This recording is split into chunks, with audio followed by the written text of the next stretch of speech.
Okay, so Matthew chapter 17, verses 19 and 21. I just want us to remember this.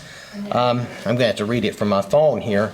Then the disciples came to Jesus privately and said, "Why could we not cast it out?" Remember, they were trying to cast a demon out of a boy who the demon was causing him seizures. So Jesus said to them, "Because of your unbelief, for assuredly I say to you, if you have faith as a mustard seed, you will say to this mountain, 'Move from here to there,' and it will move, and nothing will be impossible for you. However, this kind does not go out except by prayer and fasting." So that's the verses that we wanted to just do a quick recap on so that we have the context for the next verses. This little seed of faith, it needs to be grounded in a real relationship with God. Notice that Jesus says because of their faith, but then he also says that does not go out except by prayer and fasting, and that's that where we talked about a relationship with God. We discussed possibly the disciples were lacking in this area. We know they were not fasting because Jesus had already said previously that they did not fast. So maybe their small seed of faith wasn't growing quite as it should, and maybe their faith was somewhat shook by the things that Jesus has been telling them about going to Jerusalem, being betrayed, and dying. So, was there anything else on those verses anybody wanted to mention? Okay. All right. So let's see. This thing blacked out for a minute. I guess if I talk too long, it's going to cut off on me. That's okay. So if we look at the next verses 22 through 23, Matthew chapter 17, verses 22 through 23. So, okay. Now, while they were staying in Galilee, Jesus said to them, "The Son of Man is about to be betrayed into the hands of men, and they will kill him, and the third day he will be raised up." And they were exceedingly sorrowful. So that's just the two verses I wanted us to look at, because this is what Jesus is telling them that I think this is really shaking them up at this point. Anyway, if you notice in verse 22, they're still in Galilee. I was going to show us on the map, but that's not possible this morning. If we look at question 8 in the workbook, which me and Addie were looking at earlier, what did Jesus predict for the second time to his disciples in these verses? His death. His death, right? His death and resurrection.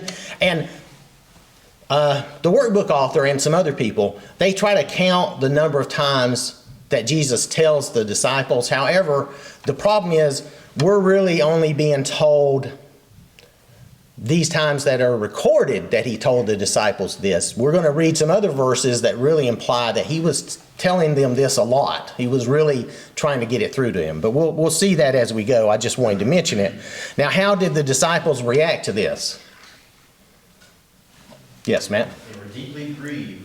Right. They were deeply grieved. They were very sorrowful. They were very sad. And again, I think that can be affecting them in a lot of ways. So let's see. They're not really believing or understanding the purpose of this, of course, at this time, and we're going to read and see that as well. And the idea of that betrayal there, let's see, is that mentioned in this or is it later? Okay, we'll see that later. So, no, it says betrayed here. So the Son of Man is about to be betrayed. So perhaps that idea of betrayal, too, is concerning to them in a lot of ways. And at this time, they don't know that it's one of them that's going to betray Jesus. Well, the thing is that when you say I'm going to be betrayed, you think you're an enemy somewhere, someone has something against you. But someone in your inner circle, That's never consider. That's hard to believe. It's kind of like if your family, somebody in your family that's really close to you does something like that, you would never expect it. You'd be just caught totally off guard, right? That's a normal thing for us. That would be really, really a lot to expect us to, we just wouldn't be looking for it. We'd be caught off guards. But of course, Jesus, we know he always knows what's going on. He knows what's going to happen. Eileen? Well, I'm just curious about the language in this scripture. It says him, and he's regarding to himself.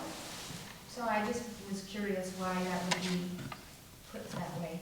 The Son of Man will be killed and betrayed into the hands of men, and they will kill him. Right. Now, Jesus is talking about... He will be raised. So I know he's talking about himself, but the way he presents it, the way he words it. Well, that's a good question. I mean, if it was me, you're right. I would say, well, they're going to kill me, and then I'll have this happen, right? But this may be a language thing, like being translated from Greek over to English. There's a number of different things that could be involved there. And he probably really spoke in Aramaic, right? So at least that's what people say. So the exact wording may be a little different too, but it's probably a language thing. Yes, Matt?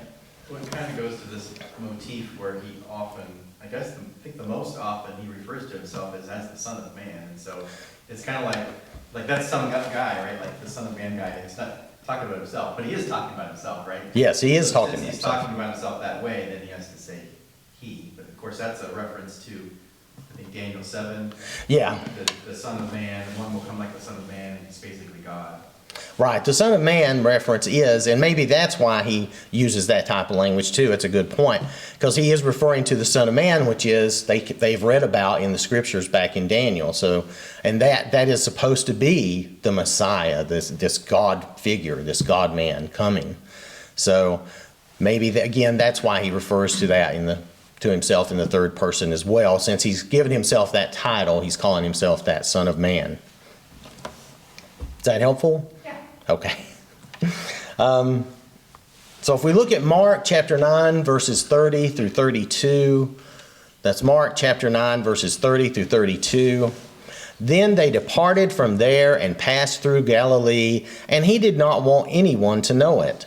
For he taught his disciples and said to them, the Son of Man is being betrayed into the hands of men, and they will kill him, and after he is killed, he will rise the third day.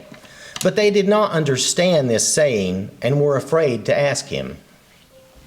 So I want us to notice here in Mark that Mark says, the way Mark reads, it almost sounds like they've passed through the entirety of Galilee, but that's not really the case. They're passing through a portion of Galilee to get down to Capernaum. You remember they were further north up out of Israel, and they've done all this traveling down, and they just came off the mountain of the Transfiguration. So, but anyway, that's just the way that sounds. That's not really the way I understand it.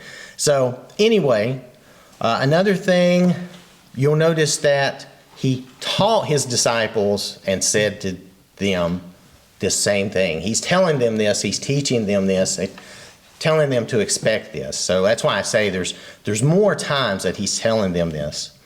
And you'll notice, what does it say about the disciples there? They did not, They did not understand it. They did not understand and were afraid to ask, right? I always think the only dumb question is the one you don't ask. But we're going to read something else here in Luke. It's a little different for them. So I'm going to skip over the little map part since I can't share that with you. So let's see. Then, okay. I kind of ran on and talked about that. So let's move on to Luke because I talked about that other stuff. So Luke chapter 9, verses 43 through 45. Luke chapter 9, verses 43 through 45. And they were all amazed at the majesty of God. Now this first part, that refers back to where he cast that demon out of that boy, okay? That's why I'm trying to keep our context flowing. It's a little difficult sometimes. But while everyone marveled at all the things which Jesus did, he said to his disciples, let these words sink down into your ears, for the Son of Man is about to be betrayed into the hands of men. But they did not understand this saying, and it was hidden from them, so that they did not perceive it, and they were afraid to ask him about this saying. So if we look at verse 43 of this, that, like I said, it pertains to the healing of the demon, healing of the boy, getting rid of the demon. Verse 44, what does Jesus mean? Let these words sink down into your ears. Hear what I'm saying, understand what I'm saying. Hear and understand what I'm saying. Now, we might say, get this through your thick head, right? That's the first thing that popped into my mind is he's saying, get this through your head. And he's not being mean. He just wants them to know this. He wants them to remember this. It's very important what he's telling them. It's always important, but especially this. He's warning them of what's to come. So now in verse 45, if you look at that, what's different there? Yes, Matt? Instead of them merely not understanding, it almost seems like they're actively made to not understand. It's concealed from them. It's hidden from them. It's concealed from them. Right. That was the thing that I noticed the most too. Besides the fact that they just didn't understand and they were afraid to ask about it, it's actually hidden from them. This is all part of God's plan. They weren't meant to totally understand at this time, but they would understand later. That may be hard for us to grasp in a way, but that's the way it was. That was part of God's plan. So let's see. But this is why we study all the Gospels and why we try to study the whole Bible, because there's little things here and there that you can get the whole picture. You can get everything together. Yes, Matt? And then after his resurrection, he explained the scriptures and how they were all about him, and some of these things came back to their mind like, oh, he said all this stuff, and they understood it then later, but they didn't understand it as it happened. Yeah, because that's right. When he's resurrected later, I think it's in Acts, right, that it says he opens the scriptures to them. He really explains everything to them. If it's not Acts, then it's at the end of Luke, but I was thinking it's in the first of Acts. But so, yes, Addie, I'm sorry. I forgot what it was. Some of the TV shows, and I don't watch very much of these, they usually, when they use scriptures like these that we've been through now, they'll say, see how it contradicts each other? That means it's really not true because it contradicts here. It isn't contradicting each of the, it is explaining more and more detail about each disciple or each apostle hears and understands, and he adds his words to it. Right. His understanding, I should say. Yeah, it's just different people giving you, they're giving you an account of the same. We could all see a car wreck out here, and and we would see different things depending on where we're standing, where we're at, all these, there's a lot of variables that go in. And it depends on how well you can see and how well you can hear, right? So, there's a number of things that go into how we would all talk about the same event happening. And that's why the Gospels, that's why we have more than one Gospel. It's important that we see all of these things and we put them together. Anything else? Okay. All right, so let's move on to back to Matthew, back to those verses. So if we look at verse 22, now while they were staying in Galilee, the word that's translated as staying also means like gathering or abiding. Remember, they just come off the Mount of the Transfiguration and they were gathering together there. And then Jesus told them this, reminded them this again, that he was going to be betrayed. Now we know from the next verses we're going to see that they're heading down to Capernaum. Let's see. So that's really, again with the, we're going to skip over the map thing. So was there anything else on those two verses? It's really pretty short, but I was trying to break things up good for us. All right. So if we look at the next few verses, Matthew chapter 17, verses 24 through 27. I'm going to have to read this off my phone. It's a little small. When they had come to Capernaum, those who received the temple tax came to Peter and said, "Does your teacher not pay the temple tax?" He said, "Yes." And when he had come into the house, Jesus anticipated him, saying, "What do you think, Simon? From whom do the kings of the earth take customs or taxes, from their sons or from strangers?" Peter said to him, "From strangers."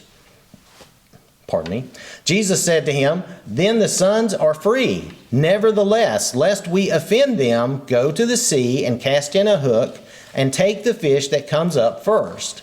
And when you have opened its mouth, you will find a piece of money. Take that and give it to them for me and you." So we look at question 9 in the workbook. Did Jesus teach his disciples to pay taxes? Yes. Basically, yes, right? Basically, he did, and he even says, lest we offend them. So there's good reasons to do things, and he gives us one there. So how did he pay the tax? He had Peter draw up a fish, right, and had that coin there. Whether Jesus just created that on the fly or however he did that doesn't really matter. But there you go. He had Peter catch that fish, and they took the coin out and paid the tax for both of them. Now, let's see. Let me go forward here. So, was this a Roman tax? Did you have something, Matt? It's the temple tax, right? Right, it's the temple tax. Exodus 30. Yeah. See, it's the temple tax. It's not even a Roman tax. Okay? So it's a temple tax, and they call it, let's see, one name I saw for it was the double drachma tax, and it was supposed to be about 2 days' wages back in the days. And it was for the temple. It was for the upkeep of the temple. You know, it is similar in a way. We give an offering partly for the upkeep of things here, right? I mean, that's part of what our offering is for. So it's kind of similar to that. But now this was actual, they had changed it over from an offering to be a tax. But do you think this was a test or a trap? Probably. Seems like it was, don't it? I mean, here he just gets back into town and somebody shows up asking Peter, not even going to Jesus, but asking Peter about this. It just sounds suspicious to me. It sounds like a trap or a test. So maybe it's not, but it sounds that way. So, but this was actually established in Exodus chapter 30, like Matt was talking about. If you look at Exodus chapter 30, verses 11 through 13, then the Lord spoke to Moses, saying, when you take the census of the children of Israel for their number, then every man shall give a ransom for himself to the Lord when you number them, that there may be no plague among them when you number them. This is what everyone among those who are numbered shall give, half a shekel according to the shekel of the sanctuary. A shekel is 20 gerahs. I don't know about you, but that did not help me at all, 20 gerahs. But that's okay. We get the idea, right? The half shekel shall be an offering to the Lord. So it was an offering to the Lord that they were to give every year. So let's see. Did I have something? I do. Okay, so there's a few more verses here. Verses 14 through 16. Everyone included among those who are numbered from 20 years old and above shall give an offering to the Lord.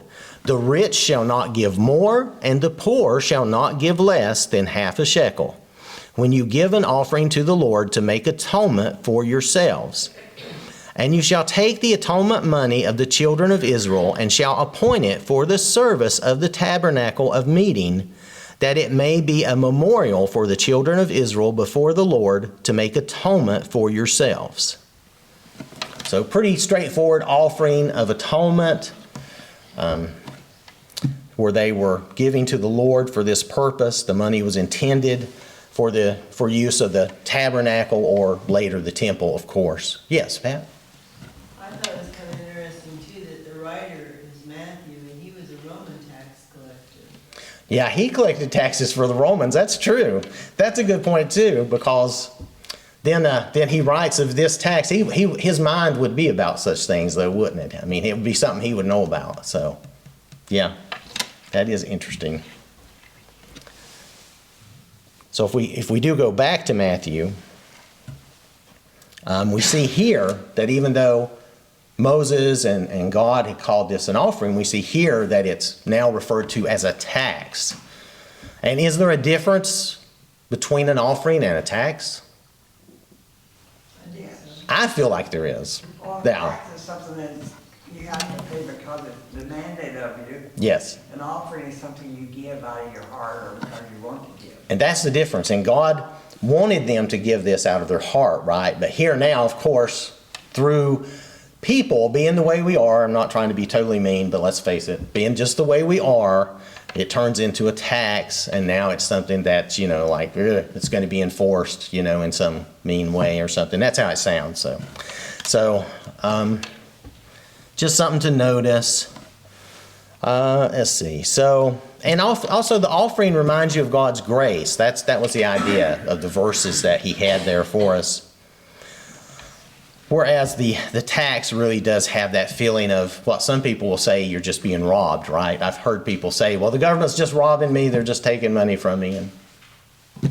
But it's a tax. So. All right, so in verse 25 here, we're back in Matthew chapter 17, verses 24 through 27. In verse 25, what does Jesus seem to know?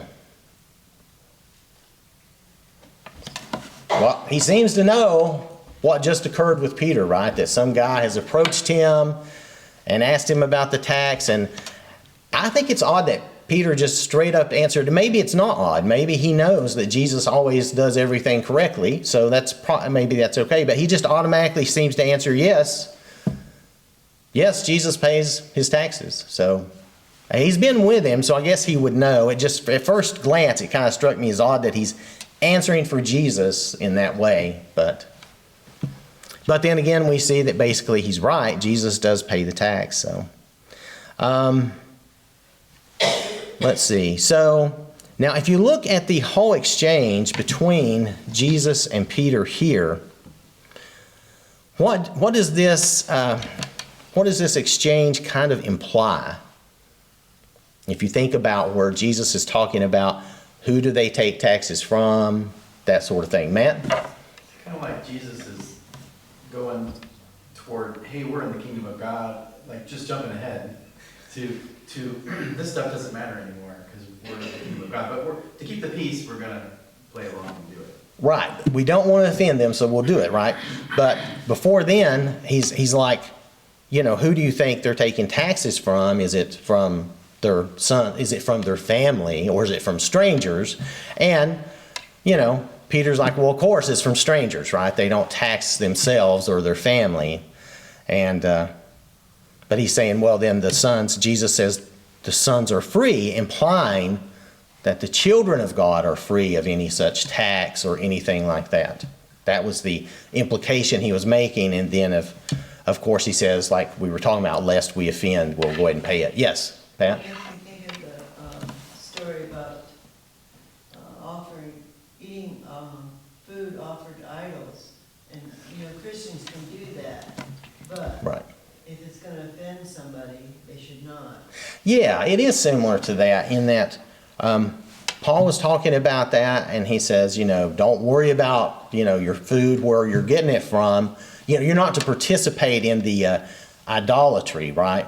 But the food that you're eating, it doesn't matter if it comes from something like that, unless, like you're saying, unless it would offend someone. If it would offend someone, then, stay away from it and don't offend your brother or your sister if they don't understand or something. Yes, Pat? I thought it was interesting too that it was a fish because Peter was a fisherman. It made sense because he is a fisherman, though he usually, I imagine he knew how to fish with a rod and stuff too, but he usually would have used a net on a boat, right? But in this case, it was just to catch that single fish, so it was a little different. He probably never found a coin inside the fish he caught in the past.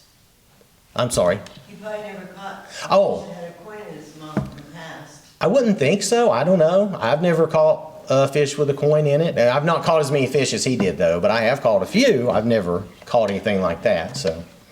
Yeah, that's that miracle. However Jesus did that, that's a miracle. That's just another little miracle he did. Let's see. And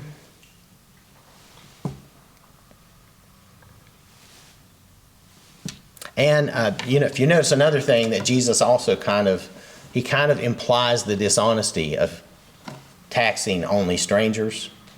Because really, to be fair, you should, if you're going to tax, you should tax everyone, right? But I would think the temple tax would tax everyone. well, my understanding was the temple tax taxed everyone, like he said, 20 years and above. Yeah, but the way it's spoken up here is that when Jesus asked the Who do they pick? Well, Jesus made a comparison to kings in this case. He's kind of changing. He's using this example, but he's kind of also kind of making another reference. I'm sorry, Matt, did you have something? Yeah, I was just gonna go down that trail with the kings, like, he's changing the subject here. In a way. You know how that works, but imagine there's a king and his sons. Yeah. In the kingdom. Those sons aren't gonna be paying, they're gonna be sitting right ahead of the throne or whatever, they're Yeah. not paying taxes, but the people are. Right. That's what he's trying to relate to. And that's what he's really. I say in my own clumsy way, but No. that's better. He's kind of saying, Jesus and his apostles are like the sons. Yeah. Yeah. Yeah. They weren't really. They shouldn't have really been beholding to pay anything like that. So okay. So we talked about that.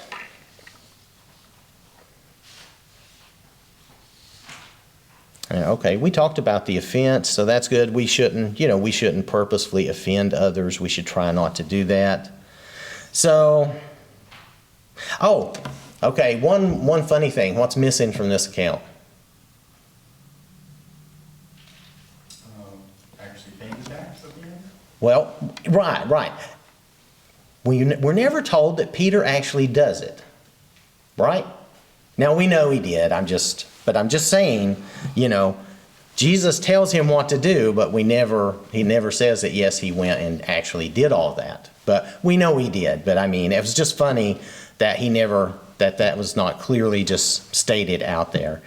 And this is another miracle from God, from Jesus showing that he is God. Yes, Rachel? I'm assuming that all the other disciples are traveling to Capernaum with them. Why are the others not supposed to pay the tax? Or That's another good question. Why is this just for him and Peter? Yeah. These other guys, they're probably, I'm sure they're all over 20. So maybe they're just having to make their own way or do it their own way. Maybe they just weren't around.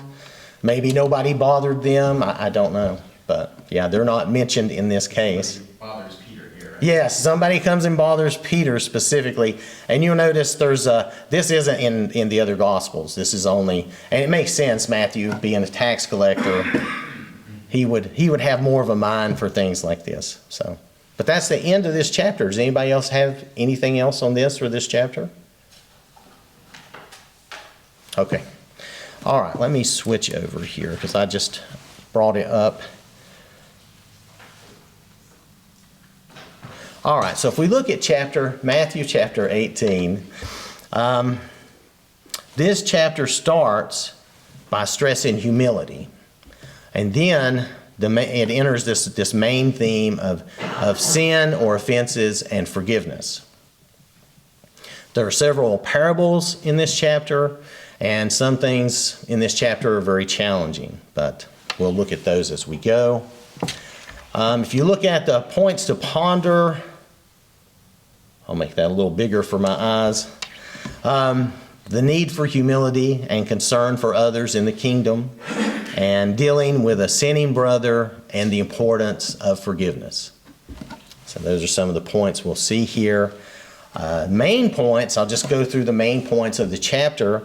Who is the greatest? And that's where we get our lesson of humility. Warning of offenses, thinking football or something. But anyway, warning of offenses, the cost of sin, the parable of the lost sheep, when a brother sins against you, and the parable of the unforgiving servant. So that's going to be our main points in this chapter. And again, I'll just mention that we are in Capernaum at this point. I wanted to point that out on the map, but we'll just go on without that. So Matthew chapter 18, verse 1, I just want to look at the first verse by itself first.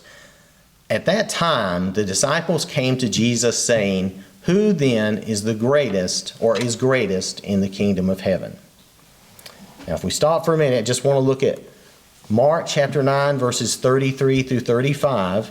Then he came to Capernaum, and when he was in the house, he asked them, "What was it you disputed among yourselves on the road?"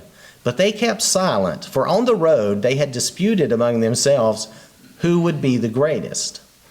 And he sat down, called the 12, and said to them, If anyone desires to be first, he shall be last of all and servant of all. So Mark gives us a little more information and what is the actual context of the disciples' question. Yes, Pat? Just asking the question didn't seem like they were very humble. Right. That's probably the nail on the head, really, because that's what Jesus is going to get into. You know, they're really asking who among us is going to be the greatest. You know, which one of us is going to get the best position in the kingdom you're going to establish. So, how does Jesus tell them and us to be first? By being, well, here he says by being last and serving the others, right? But he is going to get into this childlike thing too. But to be last and servant of all here in Mark. Now, if we move to Luke, Luke chapter 9, verse 46, just very brief, then a dispute arose among them as to which of them would be greatest. So, Luke mentions this, and then he skips down a little further than the other accounts. So we'll go back to Matthew for a minute and look at our verse. And after you look at the accounts, well, okay, that'll just have to do. After you look at the accounts, most likely, you know, what occurred was they were discussing this or maybe disputing a little bit on the road. And then Jesus asked them what they were discussing and kind of embarrassed them, and they probably shut up for a minute.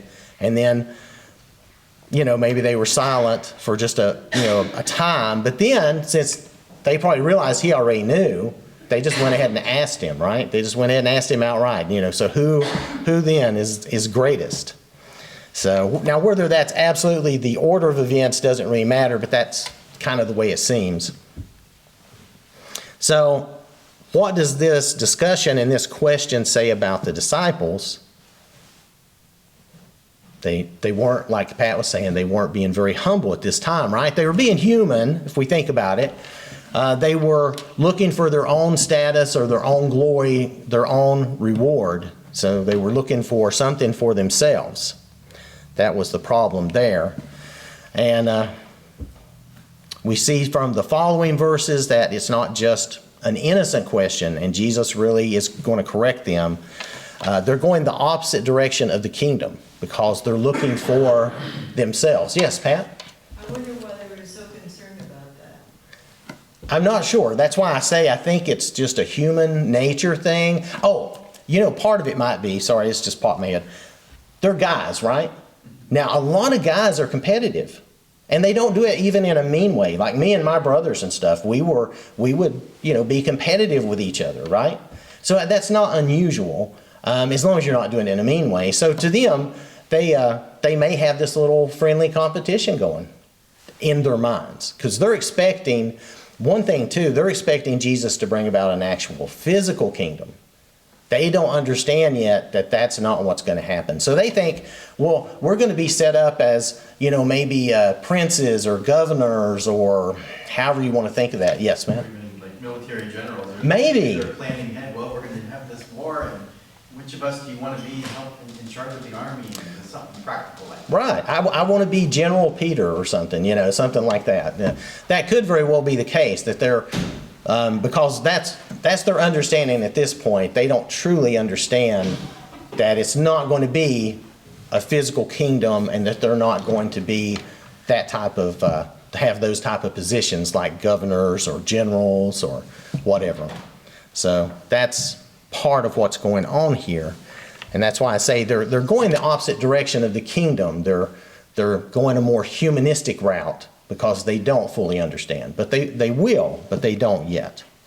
So, and we have to remember that we need to deny ourselves, which again, they're looking out for themselves.